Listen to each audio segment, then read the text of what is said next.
માછીમારોના જીવન કેવા હોય છે તે તમે ક્યારે જાણ્યા કે સમજ્યા નથી, પરંતુ આ માછીમાર છે તેમનું જીવન કેટલી તકલીફોથી ભરેલું હોય છે અને તેમનું જીવન નિર્વાહ પસાર કરવા માટે કેટલી દુઃખ અને યાતના ભોગવવી પડે છે તેની આજે વાત કરવાની છે। જે માછીમારો પાકિસ્તાનની જેલમાં બંધ છે અને ત્યારબાદ તેમના જ પરિવારજનો અહીંયા કેટલું દુઃખ પીડા અને યાતના ભોગવે છે તેના પર જ આજે વાત કરીને આપણા સાથે કેટલીક મહિલાઓ પણ જોડાઈ છે। શું નામ આપનું? ભારતી સંજય સોલંકી। ભારતીબેન, કોણ તમારે પાકિસ્તાનની મારો વર્ષ છે પાકિસ્તાનની જેલમાં, 3 વર્ષ થયા છે। મારે એક નાની બેબી છે, એક બેબો છે। બેબી 6 મહિનાની હતી ત્યારના મારા હસબન્ડ પકડાઈ ગયા ને બેબો 4 વર્ષનો હતો। અત્યારે બેબો 7 વર્ષનો છે। પહેલાંમાં ભણવા મૂક્યો છે। ત્યાં બધી છોકરા એના દોસ્તારો એના પપ્પા સાથે આવે, એના પપ્પા અપાવે, અહીં લઈ જાય। અત્યારે છોકરો મને ઘરે આવીને એમ કહીશ કે મમ્મી મારા પપ્પા ક્યારે આવશે, ક્યાં ગયા છે? અત્યારે મારે એને જવાબ હું આપું, પપ્પા આવશે એમ કહીશ તો એમ મારો છોકરો એમ કે મમ્મી તમે તો જૂઠું જ બોલો છો કે તો પપ્પા આવશે આવશે, પણ પપ્પા અત્યાર સુધી નથી આવ્યા એ કહેતી। તો પપ્પા ક્યારે આવશે કે મારા? અત્યારે મારા ઘરમાં અમે 5 સભ્ય છે। એક કમાવાળો હતો તે પાકિસ્તાન પકડાઈ ગઈ છે, એને 3 વર્ષ થઈ ગયા છે। તો આટલું દુઃખ છે તો બાળકો કે છે તો રડી જતા હશે બાળકો રડે એના સાથે મને પણ રડવાનું તો આવે છે। અત્યારે મારા ઘરમાં 5 જણા છે, કામમાં વાળું કોઈ નથી। મારા સસરાને પેરેલાઇઝ છે, ઓપરેશન કરાવેલ છતાં પણ હજી એના હાથમાં કંઈ પકડે છે એ ખબર નથી પડતી। મહિનાની 6-7 હજારની દવા આવે છે। અત્યારે 2 મહિનાથી મેં બંધ કરી નાખીશ કેમ કે પોષણ પૂગી શીખતી નથી હું દવાના એ લોકોના રૂપિયામાં। અત્યારે મેં એની દવા બંધ કરી દીધી છે। તો કેવી રીતે તમારું ઘર ચલાવો છો? દાઢી મશીનની છોટિંગ કરવા જામ, એ 2 કલાક જામ। એક દિવસમાં 2-3 કલાકના 100-150 રૂપિયા લાવું છું। એ મહિનામાં 5 થી 6 વાર મળે છે, પછી પાછા ઘરે બેસીએ છીએ। શું નામ બા આપનું? મારું નામ રામી ભગન સાવરા। કોણ છે? મારો દીકરો છે। કેટલા સમયથી છે? મારો દીકરો 4મી મોસીમાં આવી થવાનો પકડાયેલો છે। એના 2 બાળક છે। વરદીનો હતો ને પકડાનો હતો। 4 વર્ષનો દીકરો છે ને 8 વર્ષની દીકરી છે। મારો વર મરી ગયો ને મારી વહુ મસીનો ધંધો કરવા જાય, 150 રૂપિયા લાવે એની ગુજરાતને કરીએ ને મારા ધણીને મરે 1.5 વર્ષ થયું। તો મારી રાજકોટની દવા ચાલુ છે, છોકરાઓની દવા દારૂ બધી કરીએ તો ક્યાંથી ગુજરાન અમે પૂરું કરીએ? અમારા મસીમાર હતા એ તો પકડાઈ ગયા, જેલમાં પડી ગયા, પછી અમે ક્યાંથી લાવીને એલું કરીએ? તો એ પણ અમે જેમ તેમ કરીને ગુજરાન કરી ઘરમાં ને ખાઈએ। તહેવાર આવે તો બાળક છોકરા એમ કે મારો પપ્પા આવ્યા ને તારા પપ્પા આવીએ, ફોટું બોટું દેખાડી દઈએ તો રડે। તો 4 વર્ષ થયા તો 4 વર્ષ અમારે કંઈ એનું કાગળ નહીં કે પત્તો નહીં, કંઈ નહીં। કોણ છે બા? મારો છોકરો છે। હા, તે મચ્છી મારવા ગયો તો એક જ પકડાઈ ગયેલ છે। મારા વરનું એક્સિડન્ટ છે, ત્યાંના ઢળે છે, તેમાં જાતાના ઢંઢે અમે દાડી મજૂરી કરીએ ને ઢળ ચલાવીએ છીએ। અત્યારે મારા વરની જે દવા ચાલુ જ છે। કેટલા વર્ષથી છે તમારો છોકરો? 4 વર્ષથી। 4 વર્ષ? હા। ઘર કેવી રીતે ચલાવો? દાડી મજૂરી કરીને ચલાવીએ। અત્યારે એના પપ્પાની બી દવા ચાલુ જ છે। હા, તો અમે જે લાવવું એમાંથી મહિલું થોડું ચલાવીએ અમે ઢળ। હા, ત્યારના મસી મારશે। કોણ છે બા આપણે? મારો દીકરો છે। મારો દીકરો 2 મહિનાનું પેટમાં પીઝાના તૂટવાનો મારો દીકરો પકડાઈ ગયો। 4 વર્ષનો દીકરો થયો।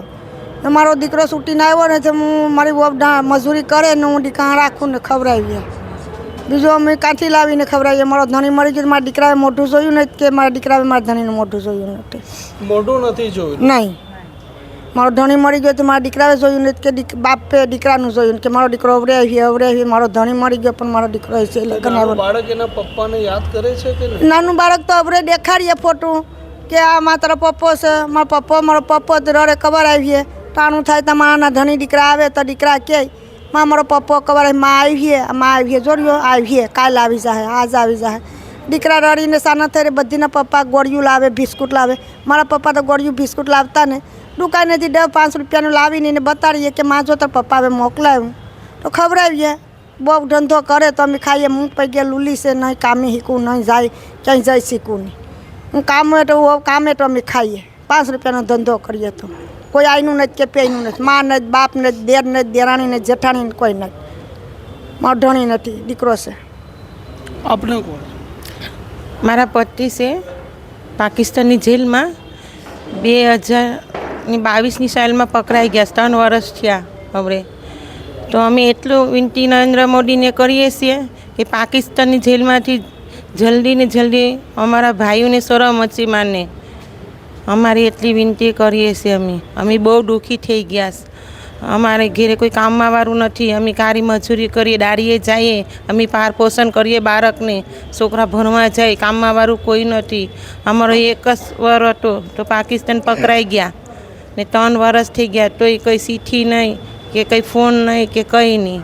અમે એટલી પ્રાર્થના કરીએ સરકારને કે જલ્દી સોરાવો બા, બીજું કંઈ નથી. અમે કંઈ માંગી શકતા નથી બા, એટલી અમારી વિનંતી. કોઈનો પતિ છે જેલમાં, કોઈનો બાળક છે જેલમાં, એક લાંબા સમયથી તે પીડા અને યાતના પણ ભોગવી રહ્યા છે. એક મહિલા બીજા પણ છે, તેમના સાથે પણ વાત કરીએ. બા, કોણ છે અંદર? કોણ છે જેલમાં? મારો દીકરો છે. કેટલા સમયથી? 4 વર્ષ થઈ ગયા. 4 વર્ષ 4 વર્ષથી 2021 પકડેલ છે. ધંધો કરવા માસીમારનો ધંધો છે અમારો, બીજો તો કોઈ ધંધો નથી. માસીમાર કરતાં કરતાં પકડાઈ ગયા. તો કંઈ સોરવાનું નામ જ. અમે એટલે હવે સરકારને વિનંતી કરીએ તો અમારા માસીમાર ભાઈને સોરાવીએ. કોઈ 18માં પકડાના કે શરતમાં પકડાના નથી, કોઈ ખૂન દાવા કર્યા કંઈ નથી કર્યું ને. અમારા માસીમાર ભાઈના 4 વર્ષથી માં પૂરીને કેદ કરી રાખ્યા છે. અમારી કેવી દશા છે અમને જ ખબર છે. અમે કોઈ માણસને નથી કહી શકતા, લાલ મોઢું લઈને જ પડીએ છીએ. અમે એમ કહેવું કે અમારા ઘરમાં પૈસા નથી કોઈ આપવા આવીએ, અમારે મજૂરી કરીને અમે ખાઈએ. બહુ મજૂરીએ જાય. નાનો એનો બેબો છે, બેબાનું મોઢું પણ નથી જોયું દીકરાએ. તો પેટમાં ત્યારનો ગર્ભવતી ત્યારનો 6 મહિના જતા ત્યારનો પકડાઈ ગયેલ છે. નાનો બાબો એના પપ્પાને યાદ કરે છે. હા, પપ્પાનો ફોટો બતાડી આવે ને તો અમે કહીએ કે પપ્પા સીસી મારવા ગયો છે. દાદી સીસી મારીને કવરાઈ છે પપ્પા. 3 વર્ષ થાય એટલે તો બોલતા હોઈને આવડી જાય, થોડું થોડું આવી જાય. એમાં સીસી મારીને હમણાં તારા પપ્પા આવી છે, ઊંધું લેવાઈ ગયો છે તારા. તો ઘર કેવી રીતે અહીંયા ચલાવો છો તમે? ઘર તો પછી અમારે તો બધી મેં પરિવાર મેથી લઈને પણ થોડુંક હલાવવું પડે ને. વો જાય, અમે તો કંઈ જઈ શકતા નથી. હું બેબો રાખું તો વો ધંધો કરવા જાય માર્કેટમાં, સ્કૂલમાં ને મજૂરી કે એમ કરે ને બધું કરીએ અમે. બીજું તો અમે શું કરી શકીએ? તો અમારે તો એટલી વિનંતી છે કે ભારત સરકારને કે નરેન્દ્ર મોદીને કહીએ કે અમારે જેમ બને અમારા માસીમાર ભાઈને સોરાવો. અમારે એક સગનભાઈ અમારી સાથે આવીને અમારી બહેનોને લઈને અમારા દુઃખ સોરાવવા માટે કરીને અમે ક્યાંથી ડ્યુટી એકદમ આવ્યા છે વિનંતી કરવા માટે કરીને. એટલે કે અમને કોણ લઈ આવે? એક ભાઈ છે અમારા સગનભાઈ, એ અમીને અહીં લઈ આવ્યા છે. અમીને લઈને આવ્યા છે કે ભાઈ હાલો અમે તો કંઈ બહેનનું બૈરામાં અમે શું કરી શકીએ? આ બધે અમારું કામ છે. એટલે અમારી વિનંતી છે બસ, અમે સોરાવવાની વિનંતી કરીએ છીએ. અમે ભારત સરકારને, નરેન્દ્ર મોદીને, વિદેશ મંત્રીને, જયશંકર બધીને અમે વિનંતી કરીએ કે જેમ બને અમારા માસીમાર ભાઈઓને સોરાવવા. 8 જણ ત્યાં મળી ગયા અમારા ગામના બધી થઈને, કેન્દ્રના પછી ગુજરાતના બધી થઈને અમારા 8 જણા તો અમારા 4 સાલમાં મળી ગયા. 4 વર્ષમાં અંદરમાં 8 જણા ગુજરી ગયા. અમારે જે છોકરો છે એમાંથી 2 જણા તો મળી ગયા નથી. બોડે આપે છે પણ માણસને જીવતાને કોઈને મોકલાવતા નથી. એ સરકારને વિનંતી એટલી કરી કે અમારા માણસ જેમ બને વહેલા સોરાવી દે. અમે એટલી જ વિનંતી કરીએ છીએ. અમારું ઘરનું ગુજરાન કેમ હલાવીએ છીએ અમને ખબર છે.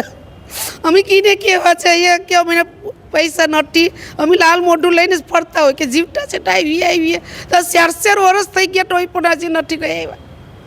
એટલું મારી વિનંતી છે. ચાલો જી, તો આ એ આંસુ છે કે જ્યારે આપણે આપણા ઘરમાં પરિવારમાં જીવતા હોય છે, પરંતુ આપણા આસપાસ એવા પણ લોકો છે કે જે આજે એક ડંગ ખાવા માટે પણ તરસી રહ્યા છે અને દુઃખભરું જીવન જીવી રહ્યા છે. આ માછીમારોની વેદના છે તે રાજ્યની સરકાર અને કેન્દ્રની સરકારે સાંભળવી જોઈએ અને વહેલીમાં વહેલી તકે તેમના પરિવારજનોને આજે પાકિસ્તાનની જેલમાં બંધ છે તેમનો કોઈ પુત્ર કે તે પતિ પરત લાવવો જોઈએ. કેમેરામેન આસિફ કાદરી સાથે તોફિક ગાંચી, નવજીવન ન્યૂઝ, અમદાવાદ. વૈષ્ણવજન તો તેને